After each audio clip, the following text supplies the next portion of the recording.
Where there is no justice in the sharing of power, unity becomes difficult. Hello and welcome to Politics Explained, the platform where we simplify politics and examine the issues shaping Nigeria's democracy. I'm Oluwayemi Adelakun. Today we take a critical look at a long-standing political arrangement that continues to generate debate across the country: zoning system in Nigerian politics, equity or obstacle to competence. Does zoning promote fairness, inclusion, and national balance in a diverse society like Nigeria, or has it weakened merit and competence in leadership selection? Joining me to dissect this important conversation is Sam Oko, Deputy Editor with Nigerian Tribune. Welcome on board. Thank you. Good to be here. Right, we're glad to have you as well. So my first question, let's start from the basis, basically. What is the importance of zoning system when it comes to politics in this country? Because many have argued that, zoning has not done us any good, especially after we transitioned to the democratic system of government in 1999. You see, zoning wouldn't have been an issue if not for the peculiarities of the country, Nigeria. In many democracies, nobody really talks about zoning except when it comes to Nigeria. And what it means is that our own peculiarities have given rise to a kind of homegrown solution to equity, homegrown solution to inclusivity and bringing everybody together. So zoning for us is like saying, okay, let all hands be on the till, and let us all work together. However, when you look at how it has been played, to a large extent, there are some distortions in the zoning, and there are still reasons for people to say, okay, discard this zoning, let's look for competence and so on. But it doesn't look like we have grown well enough to be able to confidently say that we are doing away with zoning as it is now. So zoning for us is like a homegrown solution to a peculiar problem. Okay, let's start from your state now, very close to us. Recently, today the governor, declared his ambition for the presidential election. That's Governor Seyi Makinde. And then people are asking questions. We didn't even hear about any zoning system. Is it a consensus? Do you think, this old declaration, do you think it stands a chance against the next election? For me, he doesn't, because apart from the fact that he is coming really very late, it's also not, it hasn't given the kind of vibe you expect from somebody who will have to traverse the 6 geopolitical zones and the 36 states plus the Federal Capital Territory. So he is starting the race really very late. That's on the one hand. On the other hand, the platform also has a role to play in all of this.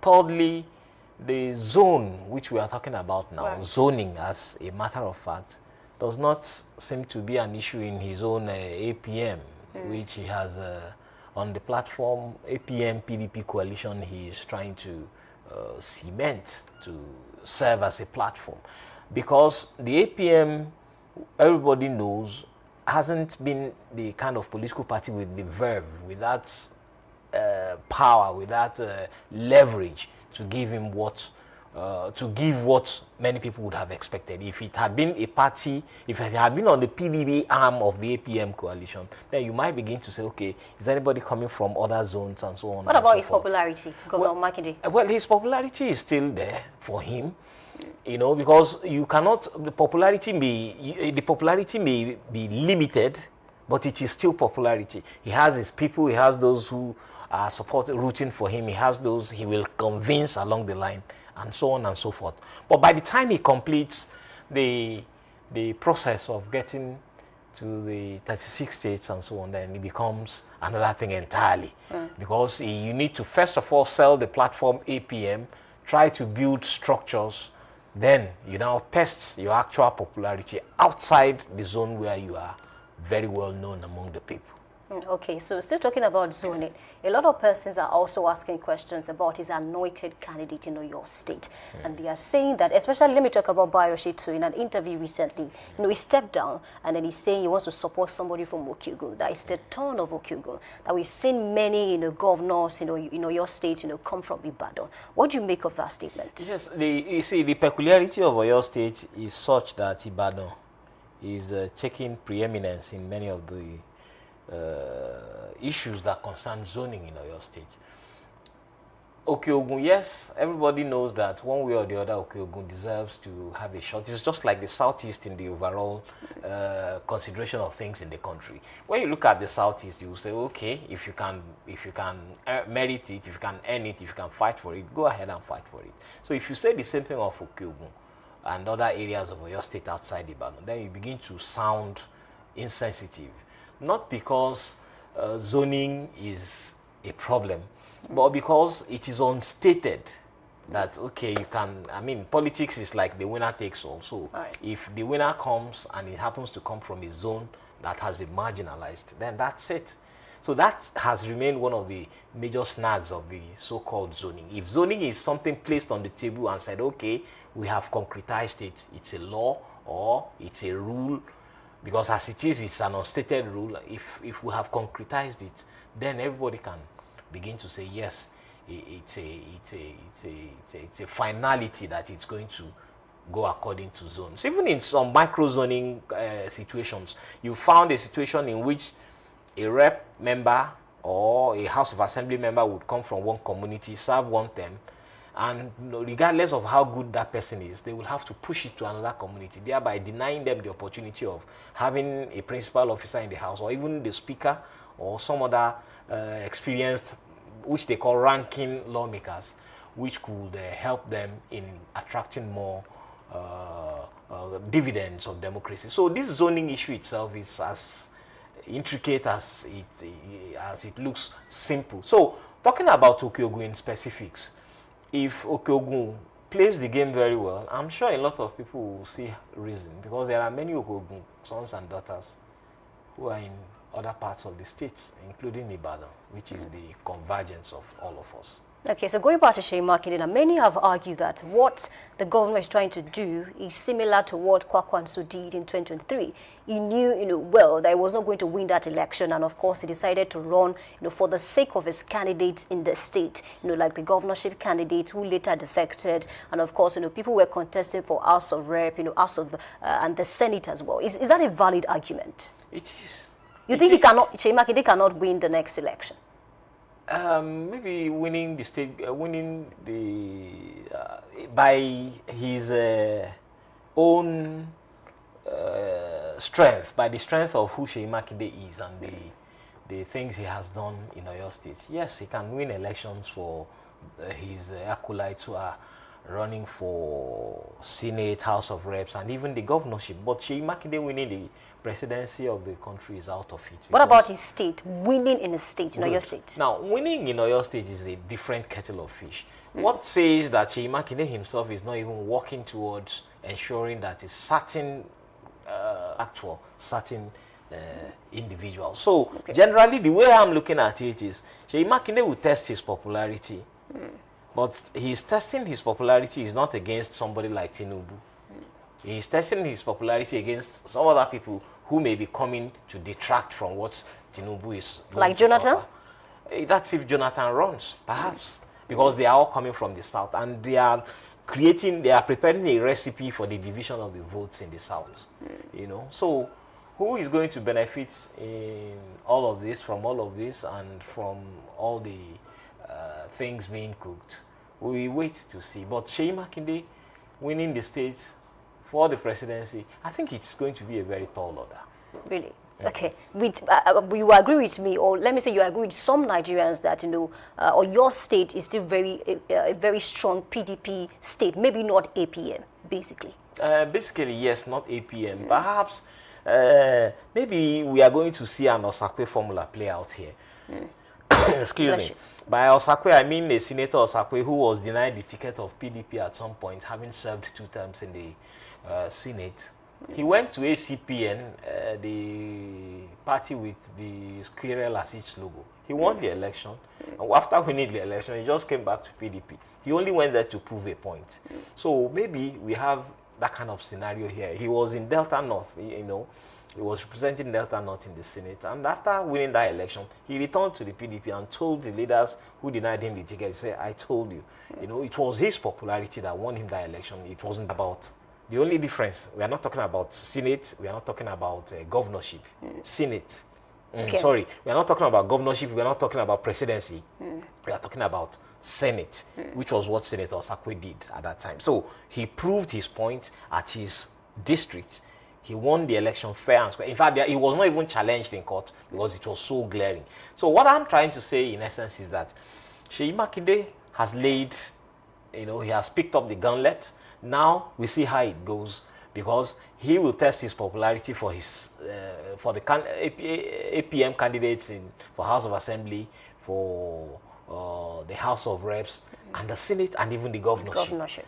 So I am not even considering the presidential aspect of it, because that's a tall order as far as I'm concerned. It's neither here nor there.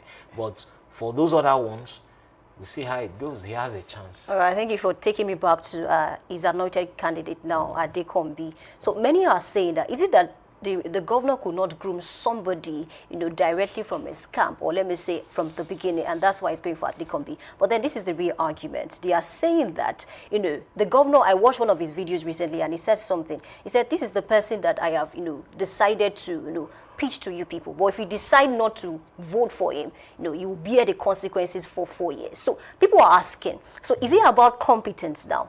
And then we should ignore zoning or region or city, basically? Well, you see, when you lay all these on the table, one of the things that jump at us, for me, one of the things that jump at me is the insinuation or the belief that Adekombi is not groomed by Seyi or things like that.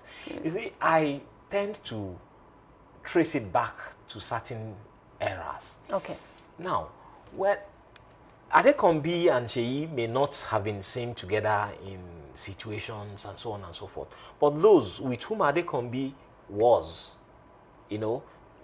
specifically the Ajimobis, former commissioner for finance. Yes, for whom he was a commissioner and served in other roles and so on. The Ajimobi political dynasty is still there, regardless of how we want to look at it. And those to whom Ajimobi's political dynasty owes, those to whom it owes allegiance and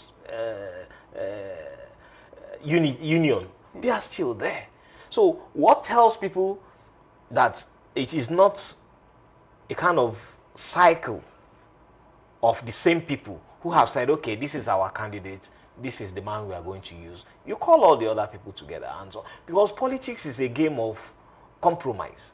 So there has to be compromises, there has to be compromise here and there, and when these things come, you will not understand. And those who are neck deep in it will know what it means. However, saying if Seyi cannot groom somebody from his own camp, right, who he cannot particularly say, okay, here is somebody you have brought out and so on and so forth. He didn't start grooming anybody from when he started in 2007, because he himself was under tutelage. Now that he has the wherewithal, then he has decided that, okay, this is the man I think can do this job.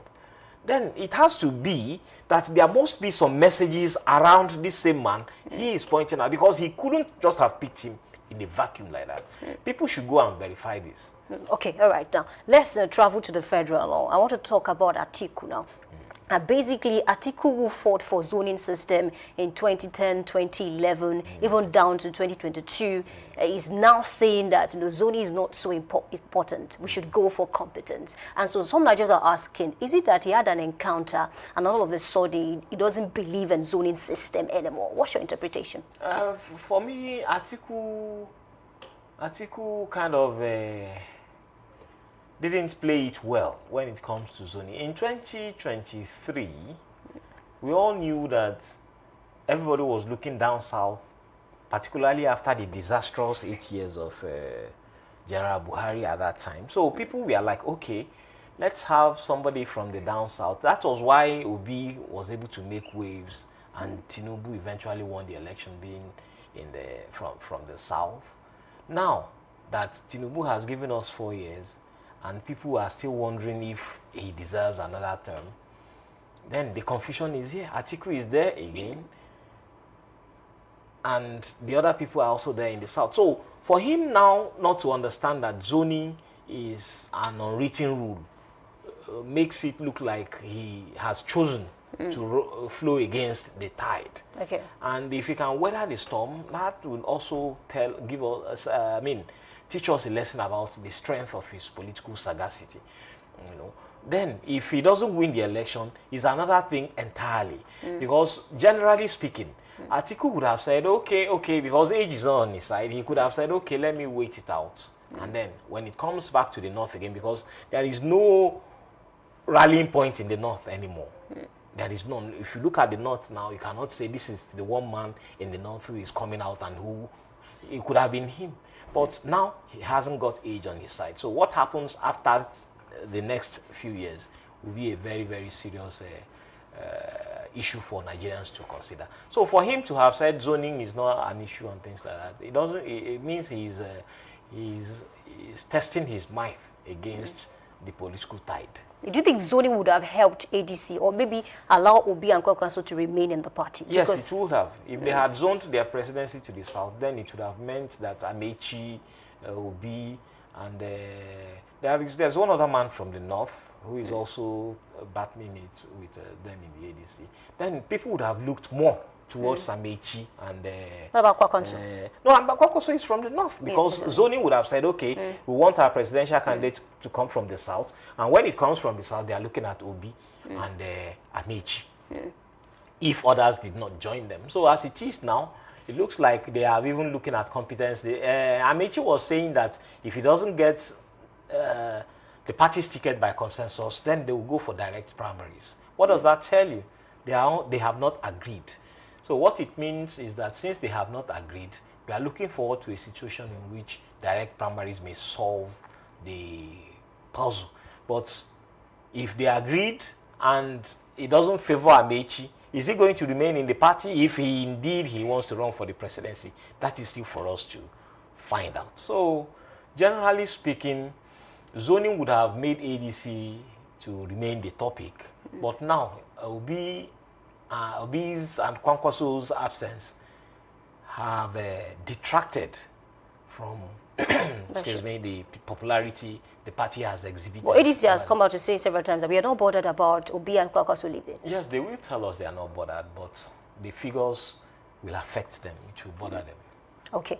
Still talking about, Atiku and of course, ADC. Allow me link it to other political parties now. Let's talk about APC for a moment. Recently we all know for APC is more like a consensus. And then people are asking, why is it that the president is not giving room for other people who are interested, in the presidency to also contest? Yeah, I think it's the style. You see, the kind of political association the APC is that which dictates to its members.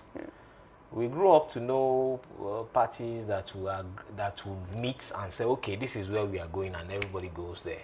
The AG, AD, UPN, AG, UPN, AG Action Group. Action Group. The Unity Party of Nigeria.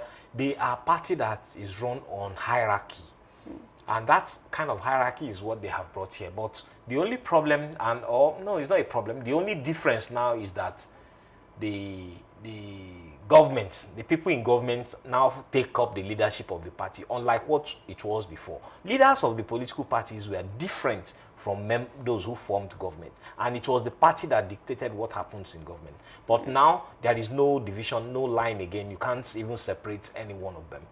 So that is one of the reasons Bola Tinubu seems to be the only person who has the wherewithal, the leverage to even talk about recontesting the presidency in the first place. I remember the party said one time that anybody who is interested can come and pick forms and so on and so forth. And some of us laughed and said, nobody is going to listen to that, because they know very well that everything this party has done is tailored towards returning Tinubu as the president. So now, does that define democracy? Does that point to democracy? Well, sorry, it doesn't. No is the answer. It does not in any way point to democracy. It points to a kind of autocracy, and that is what we are seeing. And they are not just doing it within their own political fold. They are all doing it in such a way as to keep others at a minimal disturbance level so that they can do what they want to do and get away with it. Yes, I've heard arguments that the political parties that were suppressed by the ruling party have no courage and they cannot fight their way out of problem. If you give an association so much problem, it is going to cave in at some point, and that's what has happened to the others. So APC itself is not particularly settled. We know very well that at least nearly all the states, except a few, maybe 3 or 4, that have agreed on consensus, and even some of those ones that have resorted to consensus are still trying to smoothen all the rough edges. But the other ones have, some of them have as much as 11, 13, 20 aspirants vying for the APC ticket in some states. Look at Oyo State, for instance. I know there are about 11 or 12. Adelabu declared a few days ago. So it means that they are going to go for direct primaries. And what will be the outcome of these primaries? But one is claiming the president endorsed me. Well, it's a claim. And some have said, okay, if the president endorsed you, let him be the one to tell us. So it's neither here nor there. Let them go for the primaries. But yes, one of them, that's Sharafa, he will get the ticket. When he gets the ticket, then what happens after he gets the ticket? That's where the politicking begins. Could that be the reason why we have APM in Oyo State today? We'll also wait to find out. Is this division in APC or your state, will it not give another win to this current administration in Oyo State? It could. It could. You call it division. I don't call it division yet until the candidate emerges. Okay. Then what you hear from others, because as we speak, Okeogun is determined. What if they decide to go to another political party and give Ibadan a fight, a run for their money? Because what it means is that it is going to be Okeogun united, if they can unite, against the cosmopolitan and ever supportive Ibadan. Can they unite? Because, I've tried to check the pulse of, some big shots in Okeogun. Some of them are willing to even align, with whosoever the governor is willing to anoint. That tells you that until the parties decide what they want to do, and we have only next week to do that, until these parties decide all these things, you will find it very difficult to be able to pinpoint a particular scenario as what is going to play out. But for now, from what I am seeing, from what I can hear, from the inferences we are making and some of the feelers we are getting, it will be very, very difficult to have all of them on the same page going into the elections. And that's synonymous with what happened with the by-election in the state, I think, around last year. Well, good luck to the APC. Now, let's talk about ADC still. Dele Momodu was on national TV and he said it is impossible for a southern candidate to kick out another southern candidate. And that's why he's in support of Atiku running as the presidential candidate of the ADC. This ideology, who crafted it basically, that it's impossible for a southern person to kick out another southern person. And then Kwakwanso also alleged to the fact that the death of Muhammadu Buhari, scattered the zoning system in a way. Where do you stand? Where I stand is for the man who, Chief Dele Momodu, who said that. To also remember that in 2023, we had a North and South candidature scenario. On the ballot. So we had Atiku on the ballot, we had Tinubu on the ballot, we had Peter Obi on the ballot, and a few other persons. Now, what if it had been Atiku that won in 2023?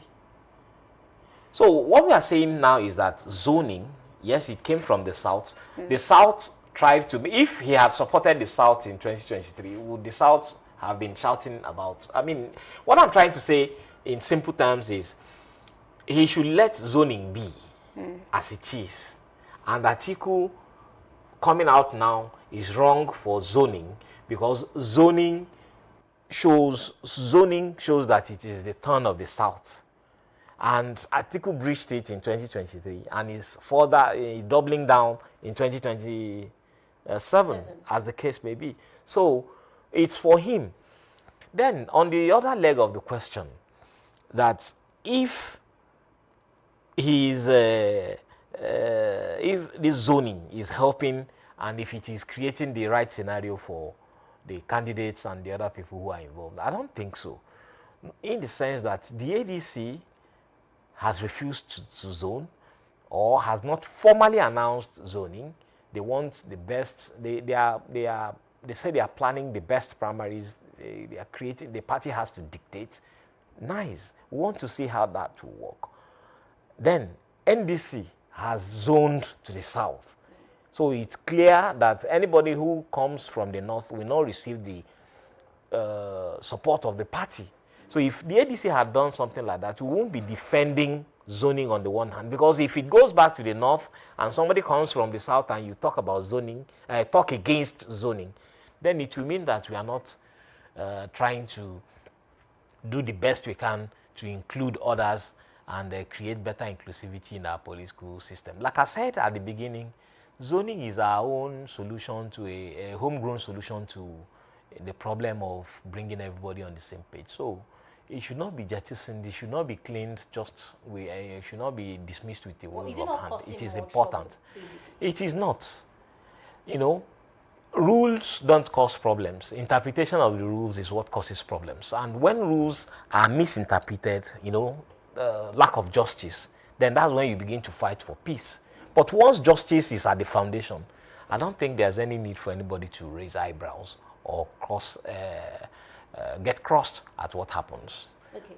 Okay, so let's look at all these opposition parties. Labour Party also zoned to the south, and then I remember that Dati Baba Ahmed came out, you know, before that time to say, "I'm interested in contesting." You know, is that not, you know, what do you make of that? Because people are saying that what Labour Party did, you know, would deprive him of actually contesting. Basically. Yes, he belongs to the Labour Party, and his party says that we want our candidate to come from the south. What it means is that maybe formally, officially, excuse me, the party is going to announce its support for another candidate from the south if they don't get a candidate from the south, and they will leave Dati Ahmed in the lurch. And when this happens, then it means he has he's at variance with his political party, and that does not work in democracy. It has to be the party sponsoring you. If the party chooses not to sponsor you, then you have nowhere to go. So for him, contesting against the decision of the party, it means that something is wrong and there is a schism within the leadership of the party. It's as simple as that. Okay, so what's the biggest challenge of these opposition parties? Because it appears they cannot put their house in order, you know, for each of the political parties. The biggest challenge of each of the political parties is this problem of cohesion. And cohesion comes from when the party has a rallying point. Some of them has the kind of rallying point the APC has. I know a lot of people who would have wanted to say one or two things contrary to the beliefs and expressions we have from the leadership of the party. But because of a man like Tinubu, we hear them, you know, it will just come like a whimper and they will all go back. Now, we heard that there was squabbles in the so-called progressives, the governors forum of the APC.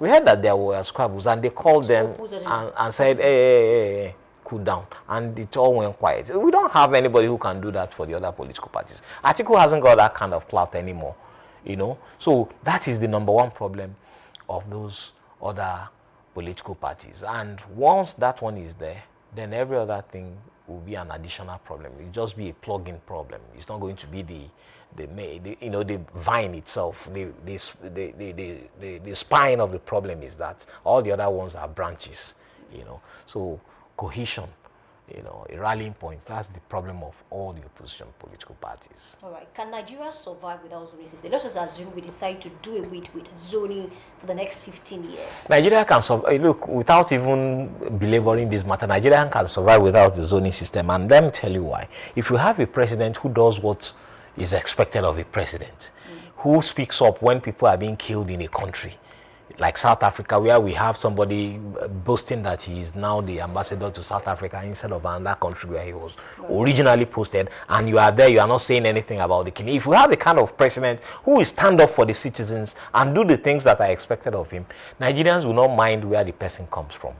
What Nigerians are interested in is good governance, and that's it. So if we have that kind of person, who can rally the country together, regardless of where he comes from, Nigerians will queue behind that kind of person, and they will forget zoning.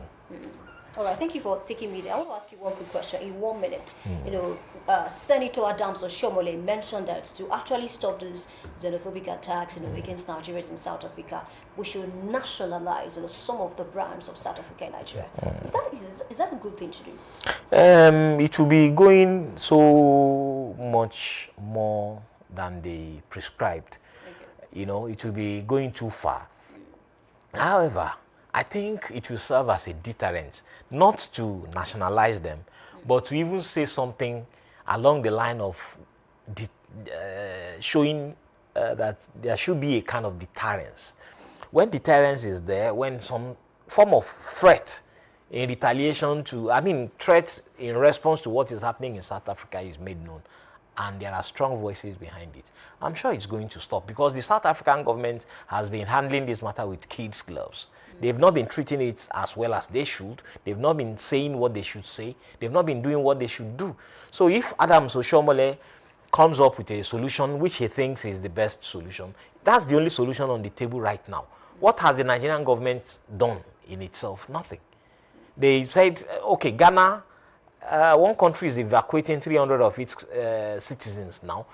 And then South Africa should also wait for the, because these matters are going to have repercussions. Okay. Many countries may not have their embassies in South Africa, and it's going to affect a lot of things. So for us as a country, if Adams Oshomole's suggestion is the only issue on the table, we can debate it.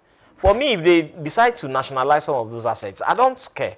Not because I don't know how useful they are to us, but we are paying for some of these things. And if that is the only way to get at these people, why not? Since that's the only suggestion on the table and government is not saying anything about it. All right. I think a big thanks to you for joining this particular discussion. And from this conversation, I've been able to really point to certain things that zoning is actually not the problem. Interpretation, lack of cohesion, are bigger problems for the political parties in Nigeria. And of course, a nation survives not only by sharing power fairly, but by ensuring that those entrusted with power are capable of leading the country, basically. And that has been today's edition of Politics Explained. My sincere appreciation to Sam Oko of the Nigerian Tribune for sharing his thoughts and insight on the zoning debate in Nigeria. The conversation continues. Should Nigeria prioritize equity and power sharing, or should competence alone determine leadership? I'm Olwaimi Adela. Thank you for listening, stay informed, and of course, stay engaged and keep the conversation alive. Bye for now.